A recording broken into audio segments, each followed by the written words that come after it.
Happy Monday, guys. It's your boy Stas here. Of course, I got the double espresso on deck. Cheers, by the way, guys. I need it considering the entire stock market is in the red and the VIX is up 10%.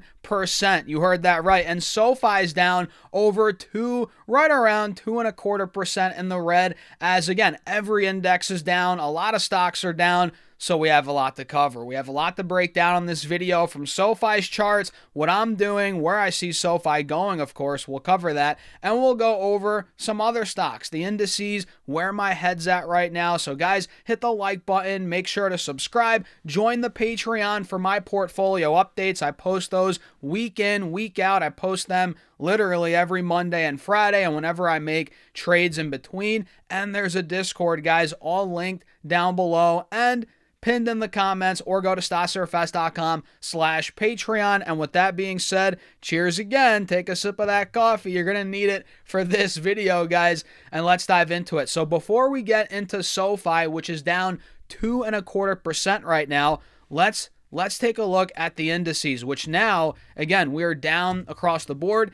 And the S&P is starting to slip back towards 680. You guys probably remember we tried breaking through the mid-high 680s last week, and now we're at 682, down about $3 per share. And you can see on the 1-hour chart and on really the 4-hour chart, if I zoom in here, we're now right above the 50, and we're above the 180 SMAs as well. And you can see we did push through that 685 level. We actually were above that this morning in the pre-market, which 685, that was the high from mid-November. So the fact that we held that a little bit this morning was a good sign, for the bulls. But now we're under it again. We're at 682. So I would like to see if SPY could retake 685, whether it's today, tomorrow, at some point, because it needs to. The bulls need to get through that point again to start pushing this thing towards all-time highs and ultimately 700 per share, which I think SPY is in, obviously well within that range. I think it's possible that we hit that this year. By the end of the year, we hit 700 on SPY if things get hot. We'll see. And QQQ is down, let's see, about 0.4%. Same thing on the charts here. Just like SPY, we're struggling at 625 on QQQ, which was the high from the early days of November. So yeah, we were above that point a little bit this morning. Now we're under it. So ideally, 625 retakes for the bulls. We get through that point, and then we could fill the gap into the end of the year, maybe break through 640, but I think we could fill the gap towards that point into the end of the year, which, man, this year flew by, guys. Holy moly, it's already almost the middle of December, which is absolutely mind-blowing, And yeah, I think I saw a tweet the other day. We have like 16 and a half more trading days left in the year. That might have been on Thursday or Friday when I saw that. So it might be less. Might be less now. But yeah, the days are numbered, and I think there's a decent chance we do rip through here, depending on what happens on Wednesday with the rate cuts, the sentiment from Jerome Powell, the Federal Reserve. That's what it's all coming down to. So let's go over to Sofi, which right now, like I said, it's down 2.25%, and we can see we are starting to slip even further on the 5-day, 5-minute chart. The downtrend in the short term is continuing on Sofi, and now you can see with today's price action, we put in another lower high right here. Boom, lower high, lower high, lower high, lower high. You're seeing all these, right? So we put in another one today, this morning, and now we're pushing towards this support. And what is this, guys? This is a descending triangle, right? We're making those lower highs into the support level of $27 a share, which we're there now. It looks like we're trying to double bottom there on the intraday chart. I don't know if it's going to work, right? But that's where we are. And if we flush through $27, which is totally possible considering the public offering Sofi did, that actually is going through. Isn't that today? It's official. The public offering, it's a share diluting event. And it's going to put a cap on the stock, a ceiling, if you will, in the short term. That's usually how this plays out. It's rare where you see a company do a public offering and the stock rips 30%, 20%, 10%. Usually that doesn't happen, especially when a stock's gone up so much like this in the last couple of quarters. But yeah, there's going to be a short-term ceiling on the stock, cap, whatever you want to call it, and it could bring it down. Mind you, it could bring it down to the low mid-20s, mid-20s especially, I think is possible. And if we just draw this channel out, you guys can see the reality is, man, SoFi's been trading sideways, and we've covered this. It's not like we haven't talked about this, but it's been trading sideways for months, since really the beginning of September. So 3 months now, about a quarter, right? We've been trading between $24, $25 as support and $31, $32 as resistance. So I'm telling you, man, I'm a bull, I'm long, but the fact that, again, they did this offering, we're seeing the descending triangle forming on the hourly chart, on the 5-day chart, you can see it too. If we fall through 27, guys, we could be slipping.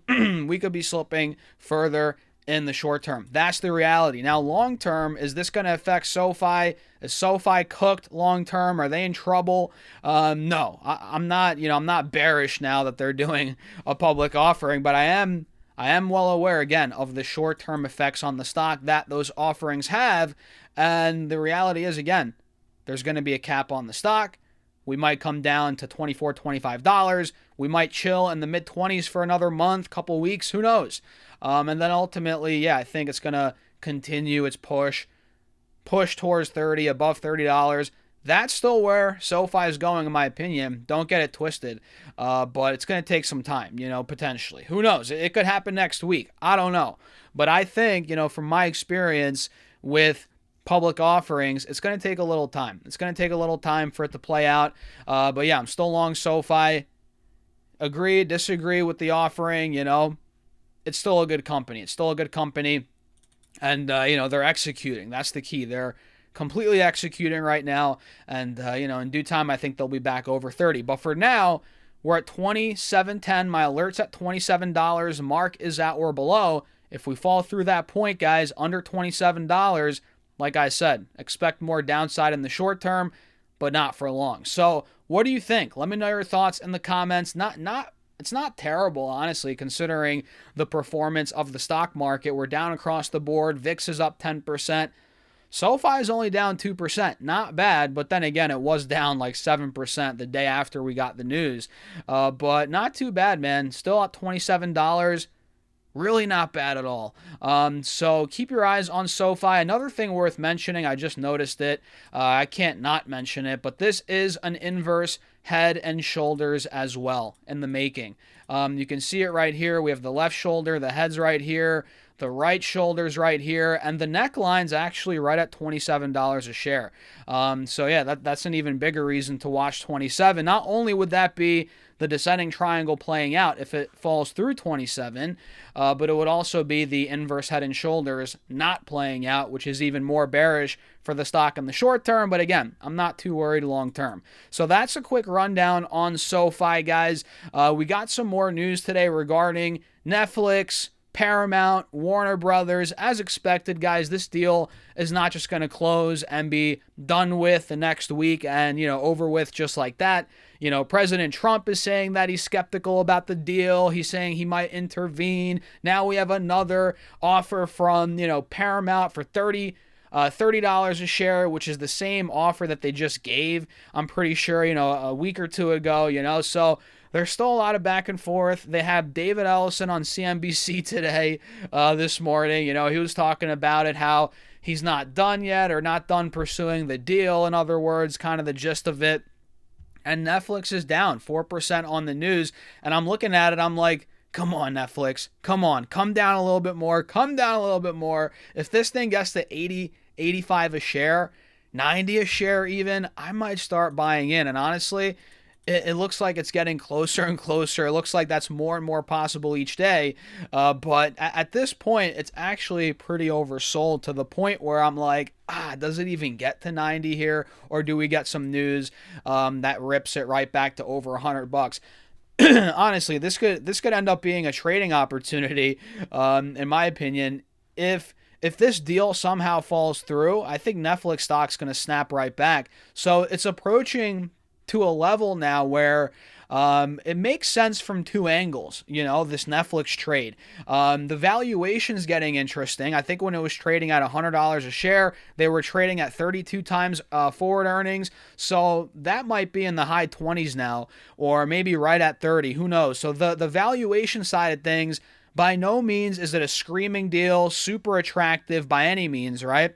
But it's getting there. So that's an interesting side of this trade. One way to look at it, as a valuation play, maybe it's being punished too much over these last couple of months. So maybe a longer term entry. And you could also also look at it from the perspective of, okay, if this deal doesn't go through, odds are Netflix stock's going to bounce back in the short term, because there is speculation, or not even speculation, but there is some criticism that they overpaid for the deal. It's too much money. They're coming out of their pockets too much. Could be. And from that angle, it's like, all right, this deal, if it doesn't go through, maybe Paramount gets the deal now, it reverses. Who knows, right? This could snap back to 105, 110, I believe. So, it's like, all right, if I'm buying the stock here, it could be a nice long-term entry. And hey, if the long-term entry, or if if you don't want to hold it that long and that deal somehow doesn't go through, it's a trading opportunity. It snaps back to over 100, 105, 110. So that's kind of how I'm looking at Netflix now. I'm not in it yet. I haven't bought anything, but I'm eyeing it up. And of course, I'm tracking this deal, as we all are, as it is a massive $80+ billion deal. I mean, everybody's watching it, tracking it, right? So Netflix, yeah, I like the company. Great. They acquired some insane IP from Warner Brothers, but, it's still up in the air. Nobody knows what's going to happen, what the president's going to do, regulation. It's a lot. It's a lot. So let me know your thoughts in the comments. Smash that like button. Don't forget to subscribe to the Patreon, guys, if you want to keep up with my portfolio updates. We're investing $1,000 a week, buying stocks, posting multiple updates a week, and there's a Discord. You get my charts and ideas throughout the week, access to me throughout the week. All of that is linked down below in the comments as well, or go to StasserFest.com/Patreon. And with that being said, cheers. I'll see you all in the next video.